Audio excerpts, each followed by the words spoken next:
శ్రీమాత్రే నమః. నమస్కారం. మా ప్రేక్షక మిత్రులందరికీ కూడాను ఉగాది శుభాకాంక్షలు. క్రోధినామ సంవత్సర ఉగాది శుభాకాంక్షలు. మా ఛానల్లో వస్తే ప్రతి కార్యక్రమాలని మీరు చూస్తున్నారు. చూడడం కంటే కూడా ఒక్కసారి లైక్ చేసి సబ్స్క్రైబ్ చేశారంటే మాకు ఇంకా ప్రోత్సాహకరంగా ఉంటుంది. మీకు ఎన్నో కార్యక్రమాలు మేము చెప్తున్నాం కదా, మాకు ఇచ్చే ఒకే ఒక గిఫ్ట్ ఏమంటే మీరు మా ఛానల్ని సబ్స్క్రైబ్ చేయడం, మా ఛానల్ని లైక్ చేయడం. మీరు చేస్తూ మీ మిత్రుల చేత చేయిస్తున్నారు. ఇదే ఈ సంవత్సరం ఉగాది నాడు గురువుగారికి ఇచ్చే గురుదక్షిణ అనుకోండి. ప్రారంభిద్దాం. సద్గురు జ్యోతిషాలయం గత కొన్ని ఏండ్లుగా మాస ఫలాలన్నింటినీ కూడా ఇస్తుంది. ఈ సంవత్సరం కొత్తగా ఈ ఉగాది పంచాంగ శ్రవణం అనేది తర్వాత కూడా మనం చెప్పుకుందాం. అసలు ఉగాది అంటే ఏంటి, ఎందుకు ఈ ఉగాది చేయాలి, ఉగాది రోజే ఎందుకు పంచాంగ శ్రవణం చేయాలి, ఉగాది రోజే సంవత్సరం ఎలా ప్రారంభమైంది, అసలు ఇది ఎలా పుట్టింది, ఈ యొక్క కృతువు ఎక్కడి నుంచి వచ్చింది, దీనికైనా శాస్త్ర ప్రమాణం ఉందా అనేది మనం చెప్పుకోబోతున్నాం. ఇక్కడ ఉగాది అంటే ఏంటి, ఎందుకు చేసుకుంటారనుకుంటే ఉగాది అనేది ఇది కాల ప్రమాణంలో సంవత్సరానికి కాలానికి ప్రారంభమైనటువంటి అంశం కాబట్టి ఈ ప్రారంభాన్ని తెలుగు వారంతా చక్కగా పండుగగా చేసుకుంటారు. ఇది ఉగాది అనేది కాలపురుషుని యొక్క పండుగ కాబట్టి ఇది ఉత్సవంగా భావిస్తాం. కాలం ఆవశ్యకత ఉంది. వ్యక్తి జీవన అవసరాలకు వీలుగా దాన్ని వ్యవహితం చేసుకొని ప్రక్రియలు అనేక విధాలుగా దాన్ని విభజించుకుంటూ ఉంటారు. ఎలా కాలాన్ని గమనించే విధానంలో వ్యక్తి విజ్ఞానం ప్రారంభమైంది. మనసే అన్ని కర్మలకు మూలమని గ్రహించారనమాట. మన తెలుగువారంతా కూడాను చాంద్రమానాన్ని ప్రమాణం స్వీకరించుకుంటారు. జ్యోతిష్శాస్త్ర ప్రకారము చంద్రుడు మనఃకారకుడు. చాంద్రమానంలో పౌర్ణమి నాడు వచ్చే నక్షత్రం ఆధారంగా ఈ మాసాల పేర్లన్నీ కూడా పెట్టబడుతుందన్నమాట. చిత్తా పౌర్ణమి నాడు వస్తే చైత్రమాసం, విశాఖ పౌర్ణమి నాడు వస్తే వైశాఖం. ఇలా రాని సమయంలో ఏ మాసం యొక్క పేరులో ఆ రోజు పౌర్ణమి రాకపోతే దాన్ని అధిక మాసంగా భావిస్తుంటాం. వైదిక మంత్రాల్లోనే ఈ మాసాలకు ప్రసక్తి మనకు కనిపిస్తుందంటే ఎంతో కాలానికి పూర్వమే సౌర చంద్రమానాల వినియోగం మన వారు చేసేవారికి మనకు స్పష్టత అవుతుంది. గ్రహాలలో ఒకసారి సూర్యుని చుట్టూ తిరిగి రావడానికి 30 సంవత్సరాలు పడుతుంది. గురుడు తిరిగి రావడానికి 12 సంవత్సరాలు పడుతుంది. ఈ రెండింటిని కనిష్ట సామాన్య గణిజం 60 కావడం వల్ల చాంద్రమానంలో సంవత్సరాలు కూడా 60 సంవత్సరాలుగా నిర్ణయించడమైంది. ఈ 60 సంవత్సరాలు మళ్ళీ మనం సంవత్సరం, పరివత్సరం, ఇడావత్సరం, ఇద్వత్సరం, అనువత్సరాలుగా భాగం చేస్తే ఇది పంచవర్షాత్మక యుగంగా చూసుకుంటే 60 సంవత్సరాల్లో మళ్ళీ 12 విభాగాలుగా కనిపిస్తాయి. యుగ్మం అంటే జంట. శరీరంలో కాళ్ళు, చేతులు మొదలైన కర్మేంద్రియాలు, చెవులు ఇలా మొదలైన జ్ఞానేంద్రియాలు జంటగా పనిచేసే స్పష్టమైన సమాచారాన్ని స్వీకరించగలుగుతాం. కాలంలోనూ రాత్రి పగలు ఆయనాల్లోనూ జంటగా కనిపిస్తుంటాయి. అదేవిధంగా అధిక మాసంలో జంట ఏర్పడే 5 సంవత్సరానికి కాలానికి పంచవర్షాత్మక యుగం అని పేరు పెట్టడం జరిగింది. ఆ తర్వాత కాలంలో యుగం అనేది జంట అర్థం నుండి కాలార్థంగా మార్చబడింది. ఉగాది అంటే ఇదే ఉగాది. ఇది కాల ప్రమాణంలో సంవత్సరానికి కాలానికి ప్రారంభమైనటువంటి అంశం. ఈ ప్రారంభమైన తెలుగువారంతా చక్కగా పండుగగా ఆచరిస్తారు. ఆ రోజే అనేకమైనటువంటి శుభ కార్యక్రమాలు నిర్వర్తిస్తాం. వసంత ఆగమోత్సవ వేడుకల్లో నిర్వహించే ఈ ఉత్తమమైనటువంటి రోజు ఎన్నో శుభసూచకాలతో కోరుకుంటామన్నమాట. అనేక ధర్మ గ్రంథాలు, వ్రత గ్రంథాలు ఉగాది నాడే వైజ్ఞానాన్ని తెలియవలసిన పనులు కూడా నిర్దేశించారు. దీనికి ఎలా ఉంటుంది అంటే ప్రతి గృహంలోనూ ధ్వజారోహణం, తైలభ్యంగ స్నానం, నవవస్త్రాభరణం, దమనేన బ్రహ్మపూజనం, సర్వాచాత్కర మహశాంతి, పౌరుష ప్రతీతం వ్రతం,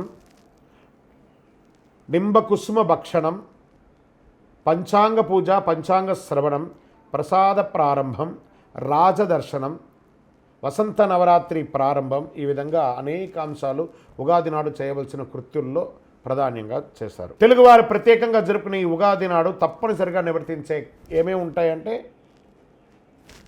మనం అందరం చేసుకునేది ఉగాది పంచాంగ శ్రవణం, పచ్చడి, ఏదైనా దేవాలయంకి వెళ్ళడం. ఇంకా చాలా కూడా దీని గురించి మనము చెప్పుకోవచ్చు. ఎంత అద్భుతం అంటే ఈ సంవత్సరము పేరు వచ్చేసి క్రోధినామ సంవత్సరం. 2024 ఏప్రిల్ 9 నాడు వస్తుంది. ఏప్రిల్ 8 సోమవారం కొత్త అమావాస్యతో శోభకృతనామ సంవత్సరం పూర్తి అవుతుంది. ఏప్రిల్ 9 మంగళవారం నుంచి క్రోధినామ సంవత్సరంగా ప్రారంభమవుతుంది. బ్రహ్మకల్పం ప్రారంభమైన మొగతిరి ఉగాది ప్రభవ. మొదటి ఋతువు వసంతం, మొదటి నెల చైత్రం, మొదటి తిథి పాడ్యమి, మొదటి వారం ఆదివారం. ఆ రోజే సృష్టి ప్రారంభమైంది. చైత్రమాసం శుక్లపక్షంలో సూర్యోదయ వేళకు పాడ్యమి తిథి ఉన్నందున ఉగాదిగా నిర్ణయించారు. ఏమని చెప్పారు? ఎలా వచ్చింది ఇది? అగస్య ఆదిహి ఉగాది. ఉగా అంటే నక్షత్రం యొక్క గమనం, దీనికి ప్రారంభం ఉగాది అని అర్థం. బ్రహ్మకు పగలు అంటే మనుషుల లెక్క ప్రకారం 4, 3, 2 కమ సుమారుగా 7 సున్నాలు అంటే చూసుకోండి, 4,32,00,000 సంవత్సరాలు. ఈ నోటికి కూడా తిరగట్లేదు ఆ సైబర్లతో. రాత్రి కూడా ఉంటే బ్రహ్మకు ఒకరోజు 86,40,00,000 సంవత్సరాలు అన్నమాట. ఏ బాబాయ్, ఇలాంటివి 360 రోజులు పూర్తి చేస్తే ఆయనకు ఒక సంవత్సరం అయినట్టు బ్రహ్మకు లెక్క. అంటే 3,11,040 కోట్ల సంవత్సరాలు. ఇలా 100 ఏళ్ల బ్రహ్మ ఆయుషే ఇంత. ఇప్పుడున్నది 7వ బ్రహ్మ, అంటే ఇన్ని యుగాలు అయిపోయాయి. ఇప్పటి వరకు 6 బ్రహ్మలు సృష్టి కార్యాలు ముగించారు. 7వ బ్రహ్మ ఇప్పుడు ద్వితీయార్థంలో ఉన్నాడు. అంటే ఇప్పుడు ఆయన వయసు 51 సంవత్సరాలు. కలియుగం ప్రమాదినామ సంవత్సరం చైత్రశుద్ధ పాడ్యమి రోజు ప్రారంభమైంది. ఇప్పుడు మనం వైవస్వత మన్వంతరంలో కలియుగంలో ఉన్నాము. ఈరోజే వేదాలని రక్షించే రోజు కూడా. మహావిష్ణువు మత్స్యావతారాన్ని ధరించి సోమకాసురుని రాక్షసుని సంహరించి వేదాలను రక్షించి బ్రహ్మకు అప్పగించిన రోజు ఉగాది. శ్రీరాముడు విక్రమాదిత్య శాలివాహన పట్టాభిషేకుడై రోజు కూడా ఉగాది. ఎంత అద్భుతం! వరాహమిత్రుడు పంచాంగాన్ని జాతికి అంకితం ఇచ్చిన రోజు కూడా ఉగాది రోజే. తెలుగు సంవత్సరాల పేర్లు ఎలా వచ్చాయి మరి అన్ని చెప్పుకుంటున్నాం కదా. 24, 25 తెలుగు సంవత్సరం పేరు క్రోధి. తెలుగు సంవత్సరాల మొత్తం 60 ప్రభవ నుంచి మొదలై అక్షయతో పూర్తయ్యి ఒక ఆవృతం పూర్తయినట్టు మళ్ళీ ప్రభవతో ప్రారంభమవుతుంది లెక్క. ఈ సంవత్సరాలకు పేర్లు పెట్టడం వెనక విభిన్న వాదనలు కూడా ఉన్నాయి. శ్రీకృష్ణుడికి 16,100 మంది భార్యలు, వారిలో సాందీపని అనే రాజకుమారికి 60 మంది సంతానం. వారి పేర్లు తెలుగు సంవత్సరాలకు పెట్టారని ఒక కథ ఉంది. నారదుని యొక్క సంతానం పేర్లు వీటికి పెట్టారని మరో కథ కూడా ప్రాచుర్యంలో ఉంది.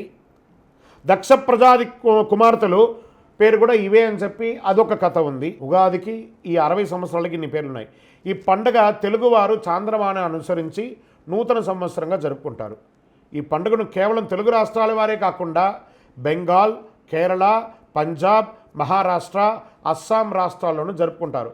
కర్ణాటకలోను ఉగాదిగానే పరిగణిస్తే మహారాష్ట్రలో గుడిపావడ అనే పేరుతో పిలుస్తారు. తమిళనాడులో పుత్తాండ్ అని పిలుస్తారు. మలయాళీలు విషు అని పిలుస్తారు. సిక్కులు వైశాఖిగాను, బెంగాలీలు పాయిల్గాను, బైశాఖ్గాను జరుపుకుంటుంటారు. అంటే రకరకాలుగా ప్రతి ఒక్కరు వారి యొక్క రాష్ట్ర ప్రకారం ఆ కొత్త సంవత్సరానికి చాలా విశేషమైనటువంటి పిలుస్తారు. ఈ ఉగాదితో ప్రారంభమయ్యే క్రోధినామ సంవత్సరం అందరికీ శుభాలు కలగాలని మనస్ఫూర్తిగా కోరుకుంటాము. ఈ ఉగాది రోజు ఏమేమి చేయాలి? తెలుగువారు ప్రత్యేకంగా జరుపుకునే ఉగాది ఇక్కడ ధనిక, పేద, చిన్న, రాజు, పేద అని లేదు, ప్రతి ఒక్కరూ జరుపుకుంటారండి. తెల్లవారుజామున సూర్యోదయాత్పూర్వం నిద్ర లేవడం, తైలాభ్యంగన స్నానం. చిన్నప్పుడు మీకు అందరికీ గుర్తుందా? తల్లి మన నానమ్మలు అమ్మమ్మలు అంతా నూనె పెట్టి శరీరం అంతా నూనె పెట్టి మనకు మసాజ్ లాగా చేసి పెడుతుంటారు, ఎండకు నిలబెడుతుంటారు. అలాంటిది సంవత్సరం పొడుగున చేయకపోయినా కనీసం ఉగాది రోజు ఇది చేయాలి. మంచి నువ్వుల నూనెతో మంచిగా నూనె పెట్టుకొని ఎండకు నిలబడాలి కాసేపు. తర్వాత చక్కగా స్నానం, సీకాకాయతో స్నానం, టెక్నాలజీ ప్రకారం షాంపూ వగేరాలు. ఇంకేం గొప్పగా కనబడుతుందంటే పంచాంగ శ్రవణం కనబడుతుందంట. నింబ కుసుమ భక్షణం, వేప పువ్వు పచ్చడి తినడం. ఋతు సంబంధంగా పండగ ఉగాది కావడం వల్ల తప్పనిసరిగా వేప పువ్వు పచ్చడి తినాలి. మన శరీరంలో ఉన్నటువంటి రసాయన మార్పులు ఆరోగ్యపరమైనటువంటి ఆ యొక్క నరాలని యాక్టివేట్ చేస్తుంది అనమాట. ఆ యొక్క వీటన్నింటినీ కూడాను. పాల్గొన శుద్ధ పౌర్ణమి తెల్లవారి మామిడి పువ్వుని తినాలని, ఉగాది నాడు వేప పువ్వు తినాలని చెప్పడం వల్ల ఆ రోజు ఉగాది పచ్చడి షడ్రుచులతో తయారు చేయడం ఆనవాయితీ. ప్రతి ఒక్కరింటిలో చూడండి ఉగాది పచ్చడి చేస్తారు. పక్కింటి వాళ్ళకి ఇస్తారు, ఎదురింటి వాళ్ళకి ఇస్తారు, పని వాళ్ళకి ఇస్తారు, పై వాళ్ళకి ఇస్తారు, అందరికీ ఇస్తారు ఉగాది పచ్చడి. ఇక్కడ ఏం చెప్పాడు? వర్షౌదు భక్షణాం సర్క్రామ్ల కృతం. ఏం చెప్పారంటే ఆ యొక్క అన్ని రకాలైనటువంటి కలయికతో కూడినటువంటి ఉగాది నాడు సంవత్సరం వేప పువ్వు, చక్కెర, బెల్లం, చింతపండు, నెయ్యి కలిపి మొదటి జామునందే తింటే ఆ సంవత్సరం అంతా సుఖంగా జరుగుతుందని నమ్మకం మన యొక్క తెలుగువారిది. సరే, అది తీసుకుంటాం. మళ్ళీ ఏం చేయాలి? పంచాంగ శ్రవణం. తిథివార నక్షత్రాలతో కూడిన పంచాంగాన్ని ఆ రోజు వినడం వల్ల ఆ సంవత్సరం అంతా ప్రణాళిక వేసుకుని మనం రూట్ మ్యాప్, ఒక day plan, monthly plan, year plan వేసుకుంటాం కదా. ఇది ఏ సంవత్సరంలో వర్షం, ఏ నెలలో వర్షం వస్తుంది, ఎప్పుడు మూడాలు వస్తాయి, ఏ ముహూర్తాలు ఎలా ఉన్నాయి, ఏ రాశి వారికి ఎలా ఉన్నాయి, ఏం చేసుకుంటే బాగుంటుంది, రాజకీయం ఎలా ఉంటుంది, వ్యాపారస్తులకు ఎలా ఉంటుంది, ఉద్యోగస్తులకు ఎలా ఉంటుంది, వినబడే ఆ పంచాంగ శ్రవణం 5 అంగములతో కూడినటువంటి పంచాంగం అంటారు. సంవత్సరం ప్రారంభంలో సంవత్సరం యొక్క విశేషాలు అధ్యయనం చేస్తే సంవత్సరం తీసుకునే నిర్ణయాలన్నిటికీ ఒక శుభసూచకంగా ఉంటుంది. పంచాంగాన్ని గురించి తెలుసుకోవడం అంటే సంవత్సరం సంబంధమైన అంశాల ముందు జాగ్రత్త కోసం ప్రయత్నం చేస్తుంటే వర్షాలు పడే విధానం ఎలా ఉంటుంది, భూమి పండే విధానం ఎలా ఉంటుంది, ఏ ధాన్యాలకి విలువ పెరుగుతుంది, యుద్ధాలు వస్తాయా, పశు సంపద ఏమైనా ఉంటుందా, రాజు ఎవరు, మంత్రి ఎవరు, సస్యశ్యామలంగా ఉంటుందా, ఏమేమి తెలుసుకోవాలి, సంవత్సరంలో ఎలా మెలగాలి, మూడాలు ఎప్పుడు, గ్రహణాలు ఎప్పుడు, అవన్నీ చెప్పుకోవడమే ఈ పంచాంగ శ్రవణం యొక్క విశేషాలు. అన్ని వర్గాల వారిని ప్లాన్, ఒక ఇయర్ ప్లాన్ లాంటిది అనమాట. పంచాంగాలు అంటే తిథి, వార, నక్షత్ర, యోగ కరణాలే పంచ అంగములు. భూమి నుండి ఆకాశంలో సూర్యచంద్రాదులు దూరాలను గణించే వారికి సంబంధించిన వివరాలు అందించే ఒక విజ్ఞాన శాస్త్రమే ఈ యొక్క పంచాంగం. ఒక రకంగా ఆకాశాన్ని అరిచేతిలో చూపిస్తున్నట్టే అనుకోండి. వర్షం పలానప్పుడు పడుతుంది, ఈ మాసం ఇప్పుడు వస్తుంది, అధిక మాసం ఇలా వస్తుంది, గ్రహణం ఇలా వస్తుంది, ఇవన్నీ కూడాను అరిచేతిలో చెప్పడమే ఈ యొక్క పంచాంగం. అది ఎటు అనామతిగా చెప్పడం కాదు, లెక్కతో సహా వేసి చెప్పడం అనమాట. ఇది దీని ఆధారంగా మన నిత్య నైమిక కార్యక్రమాలన్నీ కూడా నెరవేర్చుకుంటాం. ఏం చెప్పాడు వేద ప్రమాణంలో? తిదేశ శ్రేమాప్నోతి, వారాద్ ఆయుష్యవర్ధనం, నక్షత్రాద్ హరతేత్ పాపం, యోగాద్ రోగ నివారణం, కరణం కార్యసిద్ధించ, పంచాంగ ఫలముత్తమం. అంటే కాలవిత్కృతిమాన్ దేవానుగ్రహా లభతే అంటూ తిథి శ్రేయస్సును, వారం ఆయుష్ను, నక్షత్రం పాప నివారణను, యోగం రోగ నివారణను, కరణం కార్యసిద్ధిని కలిగిస్తుంది. ఇవన్నీ వింటే ఈ పంచాంగ శ్రవణంలో బ్రహ్మ ఆయుర్దాయం మన నిత్య స్ఫూర్తి అంటుందన్నమాట. ఆద్య బ్రహ్మ ద్వితీయవరార్తే, శ్వేతవరాహ కల్పే, వైవస్వదమన్మంత్రే, కలియుగే ప్రథమే పాదే, అస్మిన్ వర్తమానిన వ్యావహారిక చాంద్రమానైన స్వస్తి స్త్రీ, క్రోధినామ సంవత్సరే, చైత్రమాసే, శుక్లపక్షే, ప్రతిపద్యాం. ఈ సంవత్సరం ఏమొచ్చింది? 9వ తారీఖున వచ్చింది, మంగళవారం నాడు వచ్చింది 2024. ఈ క్రోధినామ సంవత్సరం అంటారు దీన్ని. 60 సంవత్సరంలో ఇది 38వ సంవత్సరము. ఇది బాగా గుర్తుపెట్టుకోవాలి అందరూ కూడాను.